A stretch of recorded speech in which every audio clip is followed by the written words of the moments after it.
Welcome back, ladies and gentlemen, to another episode of Let's Play Monster Hunter Rise for the Nintendo Switch. In the last episode, we took on the bear, also known as the Arzuros, the lovely honey bear, defeated him handedly, and had a great old time doing it. Of course, we have more weapons to show off as we go on throughout, and we also still need the Great Izuchi belt and leggings. On top of that, looks like, oh yeah, we need real money to finish off our leather armor set. You know what? I'm just gonna be lazy and I'm just gonna buy the rest of these. Yep, thank you very much. Don't mind me. And we're gonna go ahead, change our equipment. We can just select one of these and then equip the entire leather armor set. Beautiful. So now we have a few extra perks here that we can use. I believe if we go to our armor box, we can take a look at it. Or if we go to armor info and click on skill info, we can go to equipped skills to see we have geologist, critical eye, recovery up, botanist, hunger resistance, and wall runner. Nice. Now we look like OG monster hunters at this point. Let's go ahead and pick a new weapon. I don't know what to use, actually. Let's go for gun lance. I think that'll be a lot of fun. Yeah, let's do gun lance. We'll just upgrade the Kamura gun lance up to level 2 and equip now. Thank you very much. Beautiful. I like it. I love gun lance. It's actually been vastly improved in this game over the previous, and in the previous game, it was also vastly improved, so it's actually really insane to see. Go ahead and select a brand new quest for us to pick. We're going to skip these two baby quests, and we're going to go right on over to the Great Baggi, which is relatively similar to the Great Izuchi, although this one can... It's either put you to sleep or do ice damage, or both. One of the two, anyway. We're also going to the Frost Islands on this one, so that'll be a lot of fun, showing off a new area. And we'll order the usual dango, of course, because what else? What else do you do in these games? And look at that, we're already in a quest. Isn't it crazy? I think this is the first time in the entire series where we've actually joined a quest in less than 3 minutes. It's insane. You'll find that it's actually going to be more of a thing as we go throughout. Of course, if we complete an urgent quest, there's going to be villagers to talk to and things like that.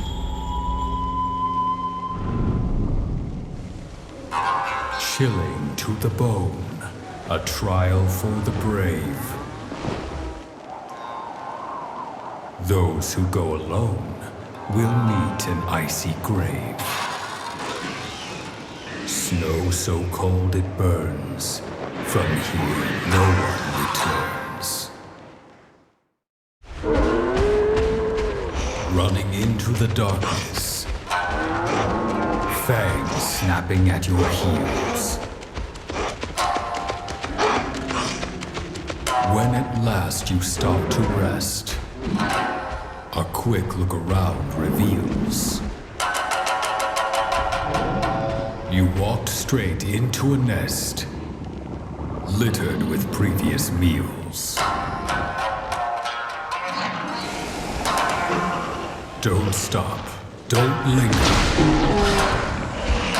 Don't sleep in this den, for the beast will find you, and you'll never wake again.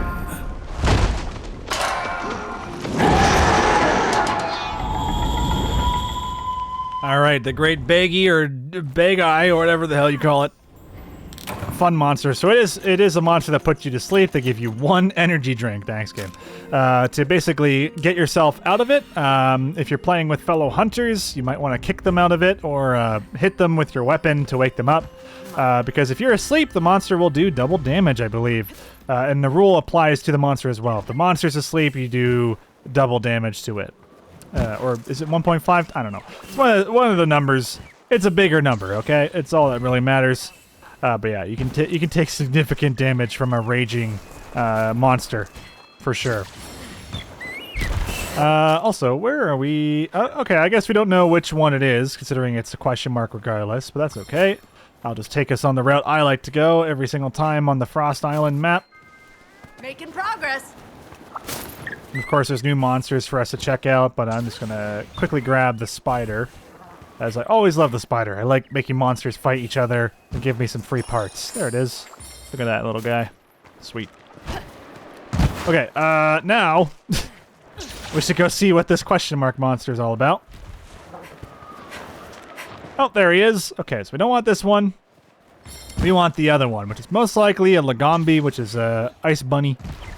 So we'll just check the map. Yep, he's in the bottom right.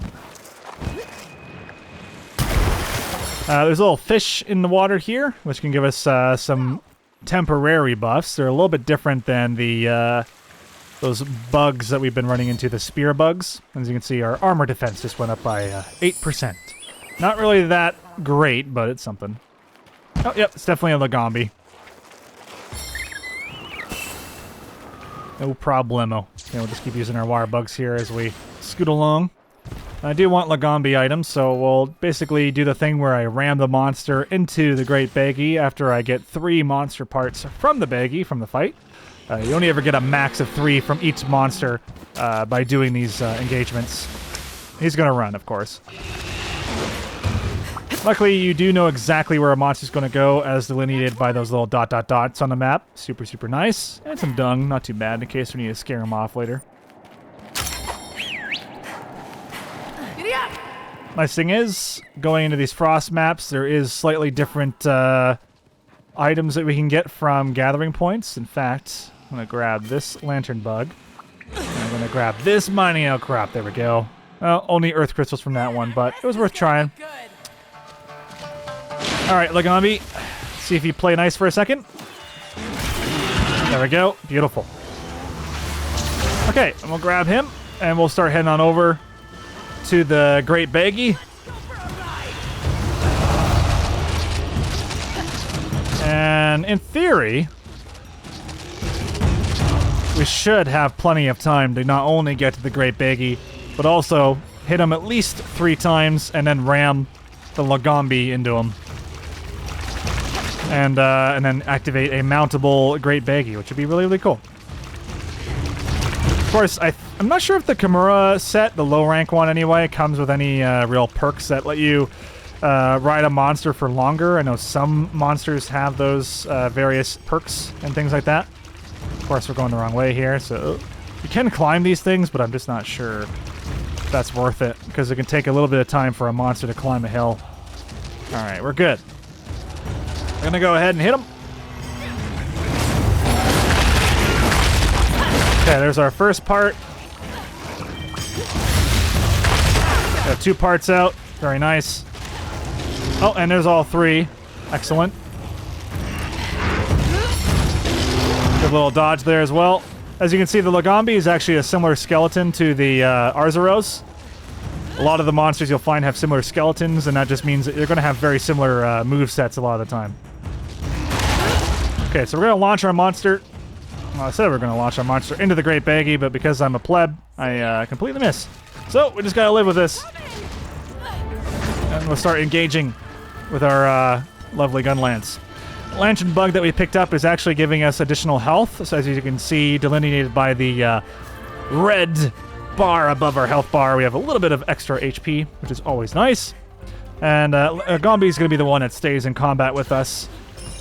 So we're just going to head up here and try and avoid combat with the Lagombi and go over to the Great Baggi.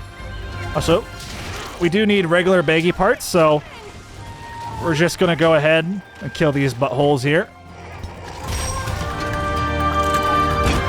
Be careful! Typically, I have yet to see a large monster climb these sorts of hilltops. They're kind of out of bounds a lot of the time for these bigger monsters. So if you ever need to get away, you don't really have to worry too much about how to do it, because you just got to climb. If you're ever worried about your life, just climb something. In a bind, go and climb. There you go. That's words to live by right there. Okay, while we're at it, we're going to go jump on our doggo, and we're going to repair our weapon. Because gun lance is one of those weapons where you're going to be chewing through your sharpness like no other. And we just upgraded our affinity. Unfortunately, affinity not that great for gun lance, because I don't think you can crit with the bullets, and we're going to be using a lot of bullets. Well, no ICM yet, but it is what it is. Still don't have to worry about any real roars quite yet. And you'll know what I mean by roars when we get to them. They're really annoying. Oh, he backed away a little bit there. Those are the sleep attacks that he can do. He can knock you out and other monsters nearby. Sometimes can work in your favor, of course, but in this case, we don't want it.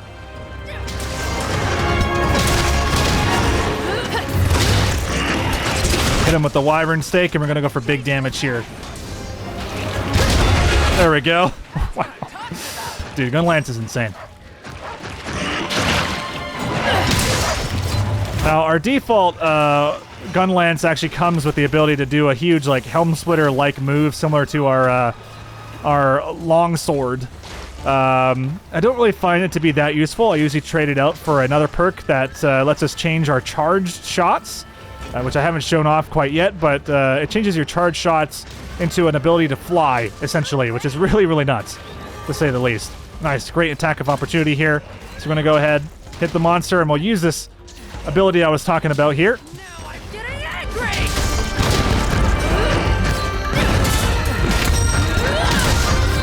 Oops. Which is really useful for attack of opportunity attacks like we just did there.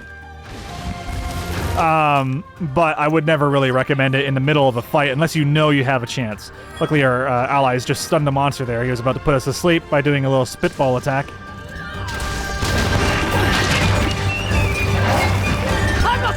Luckily we do have the biggest shield in the game, similar to the Lance, so we can actually pretty much block most attacks in the game. Still not all of them unless you get a perk with an armor set that actually lets you block unblockable attacks. But for now, the shield will allow us to stay alive. Again, the leather armor is only 1 defense per piece, so we're at the lowest defense level possible while wearing armor.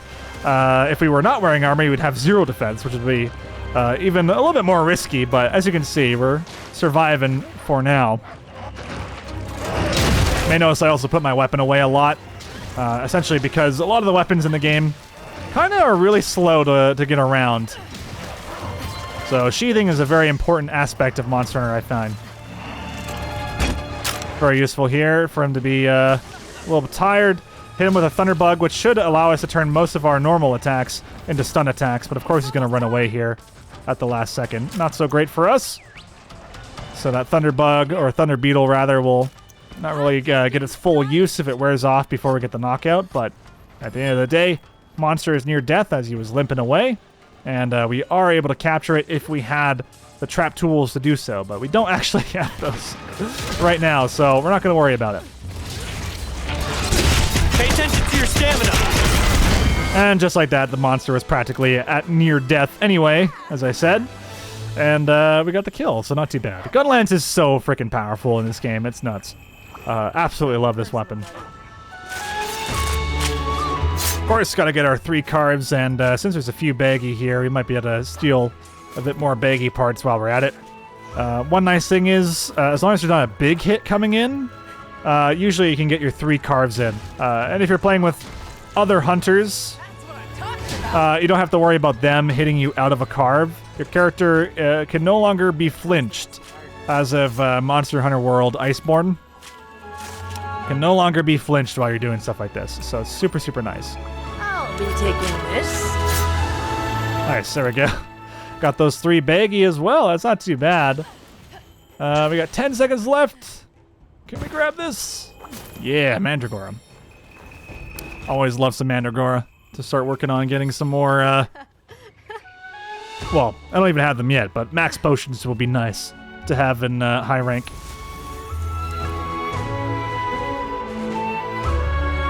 All right, beautiful. Even got a baggy head as one of our quest rewards, which is really nice. Not too bad at all.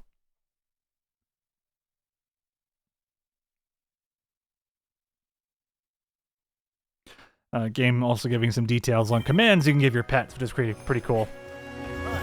All right, our Palamute is level 5, so now we can actually get some new Palamute equipment. There we go.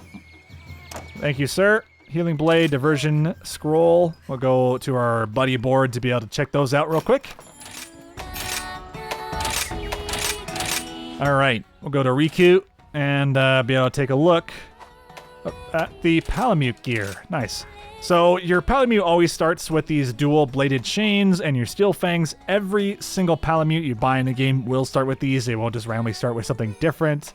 But you can switch either one of these out for a scroll or something like that. So for example, the healing scroll we got will gradually heal canines, which is pretty nice. So it'll heal your Palamute and potentially other Palamute if they're there with you. If you grab 2 Palamute for one fight or something like that, you can definitely go for that. Another thing, if you want your Palamute to be more of a healer, you can go for heal blade scrolls and things like that.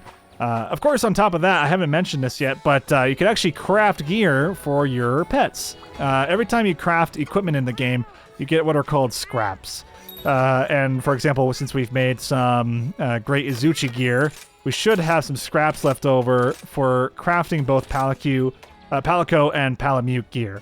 So let's kind of go up here, and you can see we have like feline Izuchi gear and things like that. So we actually have 3 scraps, so we can make a shirt and a hat for our Palico, or we can look at the Palamute one. And as you can see, a little bit different, right? Each with their own perks. Of course, Baggi is pretty nice because you can give them a Baggi weapon that will essentially knock out a monster by making them fall asleep. Again, a bit different than knockout because there's actually like the ability to knock out monsters in the game, which is pretty cool. Okay, Haman the Blacksmith. Let's go for a different weapon this time around. You know what? I haven't ever tried the dual blades yet in this game, even on my 80-hour character. So let's give this a shot and have some fun, shall we? I think we have time for one more quest. That shouldn't take too long. Go back to on-site procurement here. Double check our map. Make sure there's nothing going on. Good day for a hunt. Nice. Completing all the subquests. Excellent. 2 large monsters. You guys are asking for too much at this point. We'll go honey, bones. Well, I guess we gotta hunt 2 monsters because I'm not doing transport items, even though the steel egg is pretty nice. It's just it takes too long. Too long, damn it. Which quest would you like? All right, we got the Lagombi. This would be a fun one for the dual blades. Good luck. We'll quickly go grab some food. Lagombi might hit us quite a bit harder than the Baggi, but I'm hoping we don't get hit too often. Too much? I was going to say too much and too often combined, so it's going to be too muffin. But you know, sometimes you just got to say words and then they come out. And just like that, we're already in another quest. When have we done a double quest episode? Never happens. It's crazy. Yeah, this is when Monster Hunter gets real good. When you don't have to manage anything, everything's already completing itself and doing whatever it needs to do. On a I love it. frosty mountain range, far from human haunts. An abominable beast does whatever it wants. Is it hare or is it bear? It is neither, so beware. It will drench the snow with blood and wreak nothing but despair. Nah, it's a hare. It's a snow hare. Oh my god, they killed the cameraman! I didn't remember they did that. That's hilarious.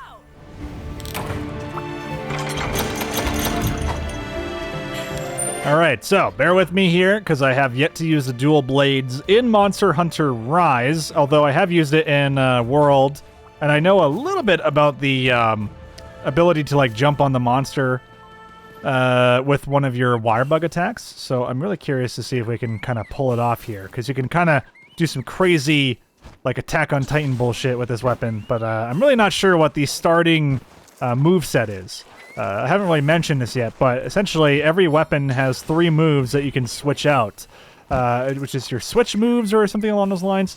And essentially you can do some crazy bullshit with every single weapon and customize them to your liking, which is super duper, lots of fun and very nice. But we won't really be able to do all of that until a little bit later. We gotta really push towards high rank to kind of get all of that going on.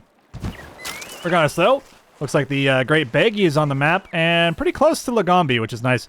Let's see if we can, at least at one point, actually ram the monster correctly into the other one, because I have missed every single time. And I apologize for that, but it looks like my aim is just like way off these days. You know, I'm getting rusty, man. I'm a little rusty. Oh, I want that. I want that armor buff. Give me that armor buff. Oh, I want that. I want that. I want that my nail crap. Okay. Ooh, I see him. I'm a god. Woo! Okay.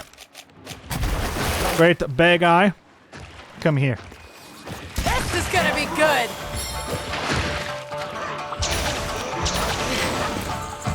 And just like that, we got him, baby. Let's go for a ride.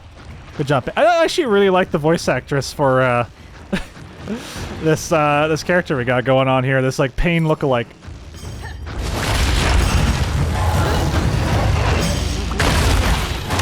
Damn, we are hitting hard.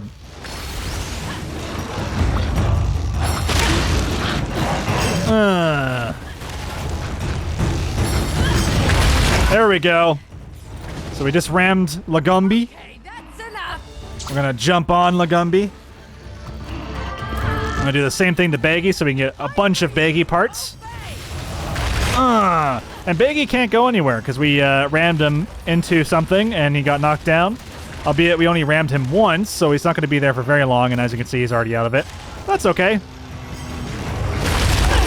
Look at all the lovely monster parts on the ground. We don't have to kill Baggi here, so what we'll do is we're actually going to start ramming Lagombi into the walls, because Lagombi is our target this time around. Amazing! And there you go. Now we just stick to Lagombi. We don't have any way of knocking out the Baggi, but it looks like the Baggi's just going to leave us alone. There we go. It looks like Demon Mode is still a thing, so that's always great. Demon Mode eats up a lot of your stamina, though. I should really max out that stamina bar. There we go. Uh-oh. Yeah, I'm definitely not sure all the movesets just yet, so bear with me here.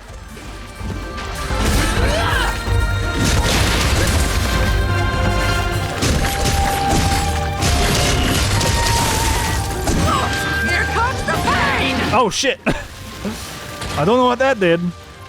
So we have to shank the monster with that single Wirebug move. Let's see what that does. I could have read the strategy there on the hunter notes, but, you know, reading is hard. I'll put these trap bugs down to maybe get a stun for a sec.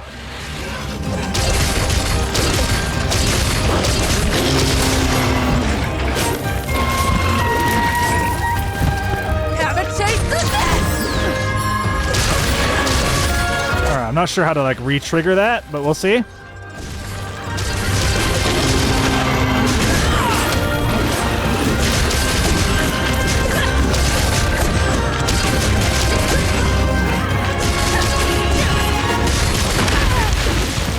Okay, now I think we're in what's called Archangel mode or something along those lines, which was added to Monster Hunter World. That bar is going to go down now that we're not activated into Demon mode, but it's still like a buffed attack. But we're not going to get much out of it because now Lagombi is running away. I'm going to go look at my hunter notes, though, while we're at it, and just going to read up on this stuff. There we go. Got some lovely Lagombi pelts. Surprisingly, our weapon is not, like, horribly damaged, even though we've hit the monster so many times. We may be hitting the monster for low damage, but hey, it is what it is. And yes, we just repaired the sheath, which is also the part of the weapon. Let's just not worry about that. Let's just not think about that. All right, hunter notes. Also, if you're ever wondering what type of materials you can get from things, hey, there we go. So yeah, it is a 14% chance to get paw print stamps in low rank when you're fighting the felines, and 20% on the Malinks, which is kind of neat. Or Mealinks. So yeah, you can see all the little small monsters. Same thing for the big monsters. I should have showed this off a long time ago, and I always wanted to allude to it. Something is walking near me. Oh, I see. These guys usually go for mushrooms, and you can kill them and get some items there. But anyway, weapon controls. Dual blades. We have Blade Dance, Demon Mode, which is the big flashy move I was doing. I switched into Demon Mode with R2. But the big thing was Demon Mode and Demon Gauge. So right, Demon Mode alters attacks, movement, and evasion, and also makes you immune to knockback. That's really useful. However, it steadily consumes stamina while active. Demon Mode ends if cancelled or stamina reaches 0. The demon gauge fills with every hit landed in demon mode and depletes over time. Completely fill it to enter archdemon mode. And in archdemon mode, this enhances some actions and increases attack. Using these enhanced techniques will consume the demon gauge when empty archdemon mode ends. So that's what we were seeing there after we max it out. And then we have mid-air spinning blade dance. You will automatically attack when jumping off a ledge when in demon mode or even archdemon mode. Well, that's really cool. You can also do this while airborne by pressing A, hitting a large monster with a mid-air spinning blade dance while in demon mode will trigger Heavenly Blade Dance, a flurry of slashes that carves a path down the full length of the monster. Really, really powerful stuff. Ooh, piercing binds. These are the bind attacks. A silk bind attack activated by pressing L2 and X. Or, wait, no, ZL? Which one's Z? R2 and X.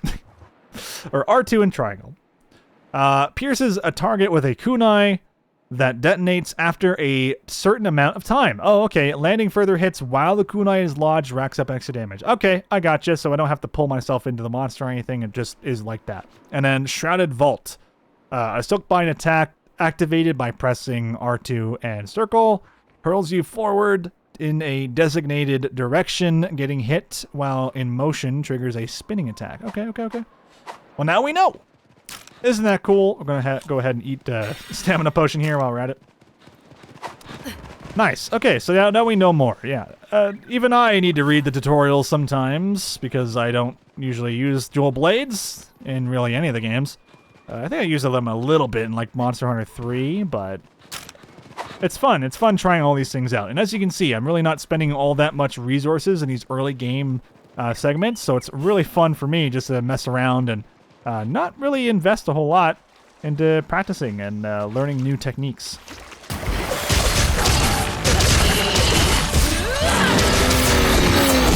Nice, we're gonna get affinity up here. Doing great!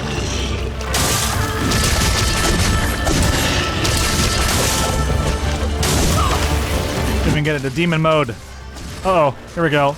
Well, I got locked into animation there, so that hurt quite a lot. But now we're in archdemon mode. Very nice. This is the end!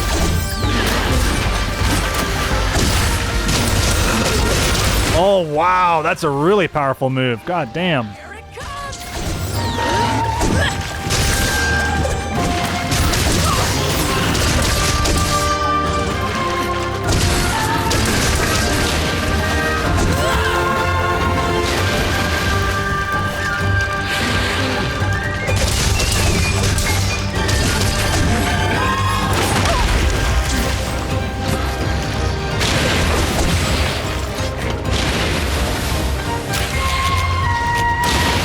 One cool thing, they gave us easy screamer pod. The bunny has big ol' ears, so you can actually stun the monster. I think as long as it's not raging, though.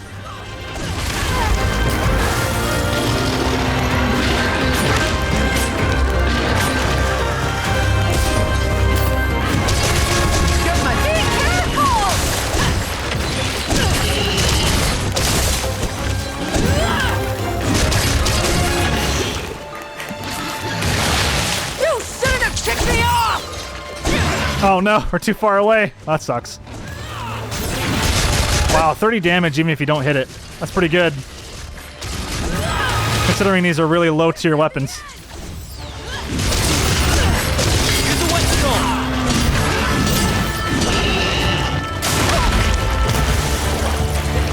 Definitely gonna need a repair. We're gonna go ahead and flash bomb the monster and use a whetstone here. As you can see, when you hit a lot against the monster, your sharpness is going to go down very quickly. Gunlance, though, usually loses the most sharpness, I find, just because of the gun shells that you're using deplete it really, really quickly. This is why Gunlance now has a Wirebug ability that can essentially replenish some of your sharpness, which is really, really nice. So you might not have to actually repair at any given time.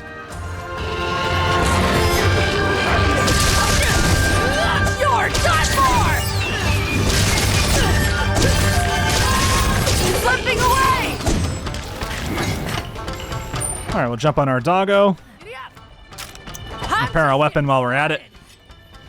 So usually when a monster's running away, a lot of the time you'll find that they either go try and find a place to eat or a place to sleep. Sleeping will restore a small sliver of health, but usually it's to restore their stamina.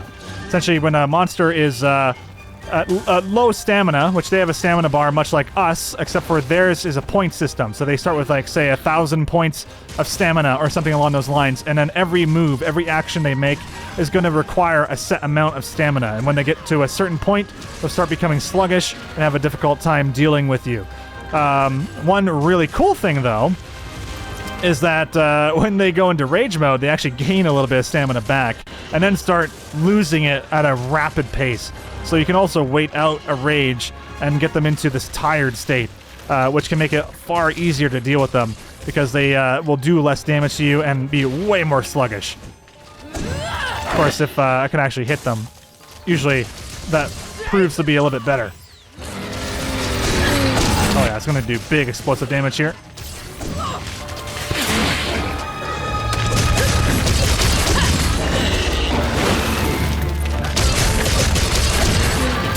Not sure what the second sword bar is supposed to be. Not really 100% on that one. Definitely dual blade users, give me some pointers out there, because again, I don't use dual blades. But I like it. It looks cool. I'm going to use my secondary technique. Oh, okay. So some sort of like forward momentum shank. Oh, I see. It's to get me out of the way. Okay. Good to know. Wow, there you go. Not too bad. I really like the way the movement system works for the dual blades. It's definitely a very safe weapon to use. The circle attack is really nice for lunging you forwards and getting around the monster, just doing consistent damage.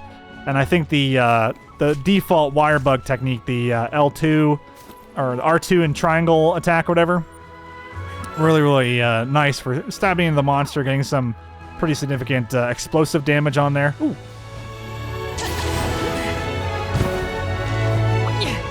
And it fits in well with the moveset, considering you do more damage the more hits you do. Of course, you want to hit a more softer spot of the monster. A lot of the time I was stabbing into it and hitting a part that was just a little bit too tough for my sharpness level, so I was only doing like white damage or gray damage with it, but still 30 damage this early on. Not too bad considering how these weapons are. They're only doing damage of 1s and 2s and 3s. But a lot of 1s and 2s and 3s, right? Always good stuff.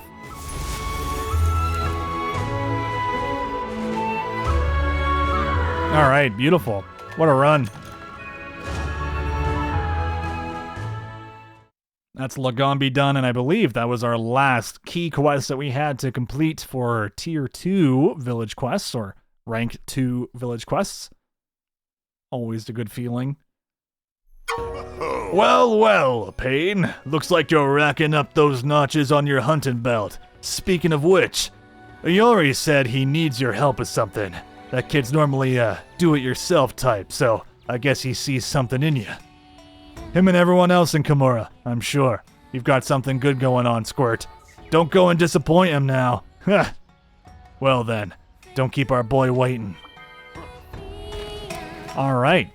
But speaking of waiting, y'all gonna be waiting for the next episode. Hey, got him. Thank you so much for watching. I'm Akabane101. If you enjoyed the video, consider giving it a like. Absolutely supports the channel so much. And if you'd like to know when the next video is coming out, consider subscribing to the channel to get notifications for when that happens. Other than that, thank you so much, and I'll see you all in the next one. Take it easy.